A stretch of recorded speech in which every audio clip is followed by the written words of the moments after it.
So I'm really wanting to talk a little bit about the region where I'm coming from, and then just talk about some of the links that we're making between here and where I'm coming from. So the area that I'm working in is the wet-dry tropics of Australia, and it's an area that makes up this light shaded here on the map. So it's the sort of top 25% of Australia. And that represents an area of about 463,000 square miles, I believe. So about the same area as if you put Texas and California together. But instead of having 67 million people, we've got 300,000 people.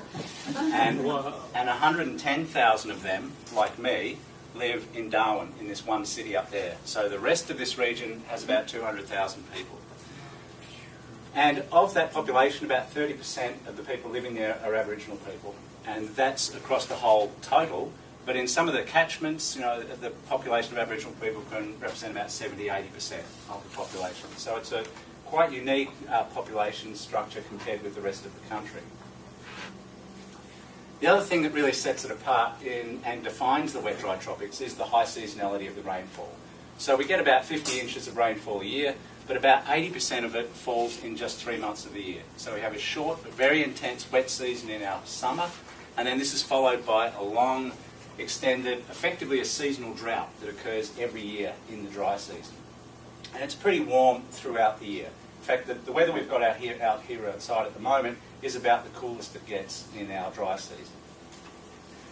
Now, as a consequence of that highly seasonal rainfall, and also the fact that these are some of the most ancient soils on the planet, so they're very nutrient poor, we don't have tropical rainforest, we have tropical savanna.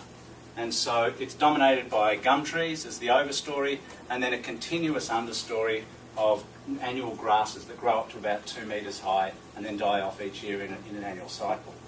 And less than about 1% of that natural vegetation has been cleared across the whole area, so most of it still remains intact. As a consequence of that highly seasonal rainfall, we have dramatic changes in the patterns of the river flows. And so in the wet season, most of these rivers flow down to the floodplains at the coastal area and then spill over their banks every year, flooding thousands of square miles of tropical floodplain. And then a few months later, the floodplains are dry, the main channels remain in most of these river systems, many of these river systems, but in many cases they'll dry back to a series of just disconnected water holes, or they'll dry up completely. So there's an abundance of highly seasonal flowing river systems in this region. But it's not to say that they're not important.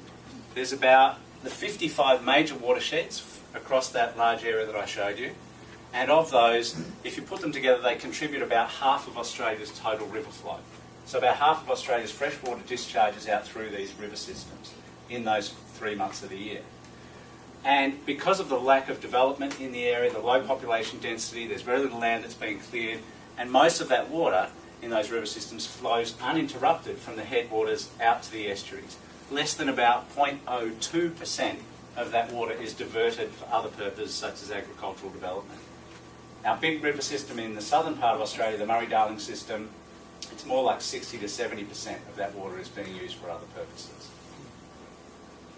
So these river systems are very important, and as a result they have very high biodiversity and conservation values. We have internationally recognised World Heritage listed wetlands and Ramsar listed wetlands.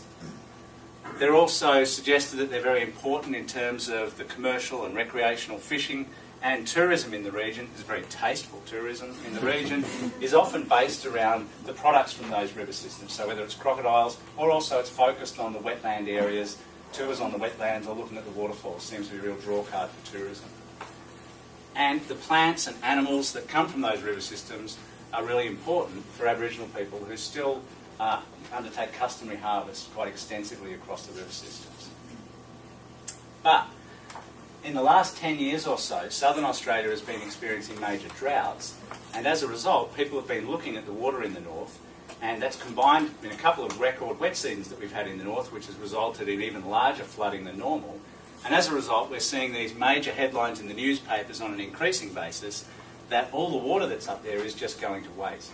So despite the fact that it's likely to be important for these other reasons I've mentioned, the widespread perception from southern Australia is that we've just got this big empty landscape, we've got loads of water up there, and let's do something with it.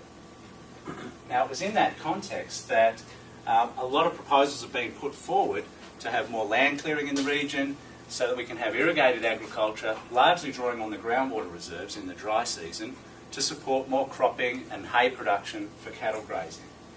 And there have been lots of large-scale proposals put forward, but these images are from one of the catchments that we do a lot of work on, the Daly River, where this is already happening. And so there has been a moratorium placed on that because people were concerned that we were going down the same path as Southern Australia and going to have a huge bill to try and repair these things once we've over-allocated the waters and destroyed the river systems. So there was a widespread concern that we wanted to do things differently in the north, and we would try and do it in a more sustainable way than had been experienced in Southern Australia. And so responding to that, we formed this thing called TRACK, the Tropical Rivers and Coastal Knowledge Research Hub. And TRACK brings together a consortium of 80 researchers from across Australia, and it's a very multidisciplinary group. We've got a range of biophysical scientists, social scientists, economists, anthropologists, quite a broad range of people involved in it. And over the past 5 years, we've been involved in 27 different research projects, and most of those have been focused around these three pretty fundamental questions. Firstly, we're trying to get a better understanding of why people value tropical rivers. What is it about them, the social, economic, cultural values that people derive from rivers? There's a lot of work on the ecosystem processes that are underpinning the things that people value in river systems. So how do those river systems work? And then, given that there's a wealth of information coming from these projects, we're looking at ways of pulling that information together to try and help make land managers' jobs easier when it comes to making well-informed decisions. And that's the overall aim of the program, is to improve the science and knowledge that's available for governments, communities and industries so that they can make better informed decisions about the sustainable management of these river systems. And in contrast to Southern Australia, we're doing it before the big decisions about land use and water allocation have already been made. And so what have we found? Well, one of the things that we found through a lot of work on stable isotope analysis and trying to understand the basis of the food webs in these systems is that it's the connections between these systems that is really important in supporting one of the things that people do value, which is the important recreational and cultural fisheries, recreational commercial fisheries. Now, this is a barramundi. It's probably a bit like the striped bass over here, I guess. It's really important, iconic species in the region, and it underpins really important tourism as well as recreational fishing by the locals and commercial fishing. And if you look at where the biomass in those large barramundi comes from, about 20% of it comes from the river itself. But nearly 40% of it comes from the floodplain, and more than 40% of it comes from the estuary. And so it's the fact that these systems still remain connected from the headwaters down through the floodplains and out onto the estuaries, which allows these floodplains, which only hold water for a couple of months of the year, massive production occurs on those floodplains during that wet season. It's then transported upstream to the river and downstream to the estuary, and the production that occurs in the estuary can move upstream through the rivers because we don't have dams that are stopping that movement of fish throughout the system. So that connections and which allows the movement from those highly productive parts of the river system and the coastal system to still be maintained is absolutely fundamental to supporting the productivity of these systems. Now, one of the other things that we've done quite differently to other programs in the north is that we've really engaged with the traditional owners of the landscape, so Aboriginal people. And in the Northern Territory that Bill talked about, Aboriginal people own legally 80% of the coastline, 45% of the landmass. So they're very important partners, but they've often been overlooked in terms of research and also making decisions about the allocation of water. So we worked with Aboriginal people quite heavily in doing work, say for example on fish, where we had Aboriginal rangers who were involved in collecting that information. But we also did systematic surveys and interviews with Aboriginal people about their knowledge of fish. What do fish eat? Where do the fish occur? When do they turn up? When do they move? And how are they using those fish?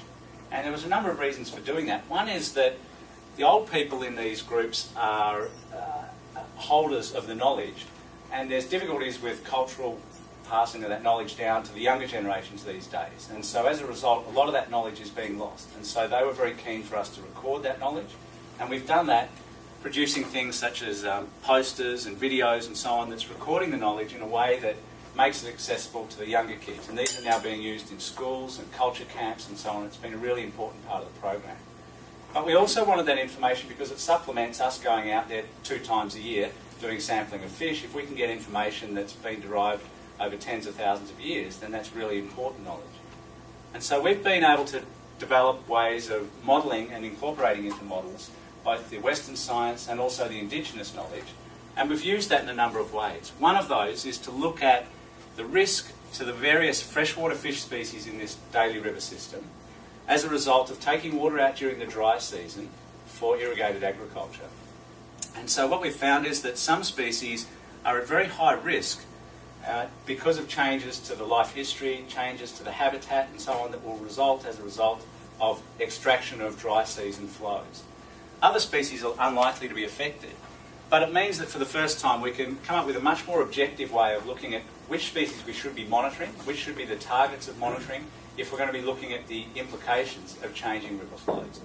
And it comes out that there's a couple of species here that are really important. Barramundi, the one that's really important commercially, and that's one of the species that's most at risk from these changes in dry season flows.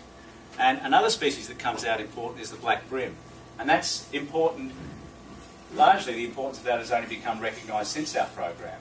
The reason for that is that we've been doing a lot of work which has been working with Aboriginal people to document how they're using the resources in these river systems. So surveying where they were catching things, when they were catching things, and what was the fate of those things that they caught.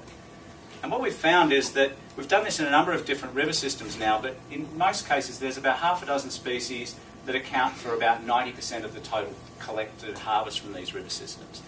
But it's an incredibly diverse range of resources that are being harvested. There are turtles, there's plants, there's fish, this is that black bream I was talking about, there's birds. It's a very diverse group of fauna and plants, and they all have very different water requirements. Previously, when we've done environmental flow allocations in these river systems, we've just looked to how much water we needed to protect barramundi. Well, barramundi come a long way down the list of importance for Aboriginal people, and these group of organisms up here have much more diverse patterns of water use. So we have to be much more general in the way we think about preserving water in these systems if we're to meet the needs of Aboriginal people. The other thing with these graphs is that the dark line is how much is being collected, the grey line is actually how much is being consumed by the person that collected those. The difference between them is the amount that is being traded, shared and spread within the community and also between communities. So it's a very important part of the social and cultural framework in these resources, in these communities, is how they share those resources that are harvested from the rivers. The other thing that we've done is using replacement values to try and model the economics of this. So how much does it cost if you had to go and buy steak from the shop instead of harvesting a turtle from the river? And in doing that, we've been able to come up with some numbers and put a figure on the economic value. And the figures aren't enormous, but when you're dealing with Aboriginal communities who are the most impoverished communities in Australian society, then the contribution of these wild harvested resources actually makes a very substantial contribution to their household economy. And if you go back to that list of species that were at risk, there's quite a few of those species that were in the top half a dozen or so that are harvested by Aboriginal people that are also in the top species that are most at risk. So Aboriginal people have a lot to lose from changes that result from conventional forms of agricultural development in these catchments. And people usually say, well, you can offset that by the fact that they benefit from the economic activity that occurs in the catchment. And the modelling that we've done on the economics shows that if you're to try and achieve something like a 5% growth in agricultural development in these systems, there's a number of changes that occur as a result of that. You'll increase water use, the blue lines here, by at least 30%, up to a couple of 100%, depending on what type of crop you're using over a 20-year period. And over that 20-year period, a 5% increase in agriculture results in a major increase in the employment of non-Aboriginal people in the catchment, and a nearly 25% increase in the household economy of non-Aboriginal people in the catchment. But when you look at the Aboriginal people in the catchment, there's a very small increase in employment and an almost negligible increase in household economy as a result of conventional forms of development. The Aboriginal people are not set up, equipped, job-ready, they don't have businesses that can take advantage of those conventional forms of agricultural development in the catchment. So there's really two separate economic models, systems that operate in these catchments. There's a non-Indigenous one, which will do very well out of conventional agriculture. There's the Aboriginal one, which doesn't really benefit from it, and there's not much leakage from one economic sector to the other. So Aboriginal people have a lot to lose and not very much to benefit. And for the first time, we're now being able to incorporate all these different components of the research projects, put them together so that we can see how changes in river flows over time might affect some of these things that people value. So in the natural system where we had 100% of river flow and we maintained all our habitat, we had no economic development. If we wanted to achieve that 5% growth with unrestricted use of the water, we'd halve our river flow, we'd lose 2/3 of our fish habitat, but we would achieve our economic goals without any problems. But we can moderate that by putting in a water allocation plan which restricts the time at which you can take water. And you can still achieve agricultural goals, economic goals, but you're still preserving something of the river flows and the fish habitat. Now, we're not saying one of these is better than the other, but what we're saying is that for the first time, people are actually able now to sit down and look transparently at the trade-offs between those different alternatives. So it's really showing that the work we're doing is demonstrating that there's multiple values, that the information is now being used by governments when it comes to water planning to try and have a much more informed debate about the trade-offs. And so where to next? Well, this is where we come to some of the similar challenges. The work that we've been doing is focused very much on how these systems operate. We now want to move from studying systems to solving problems. And Bill has written about this a long time ago and has really been doing the action of this research and moving it much more towards focused on management outcomes. And the work that's happening in Chesapeake Bay is a good example of how you would achieve some of that. And there's also some similar issues around climate change, for example, and sea level rise.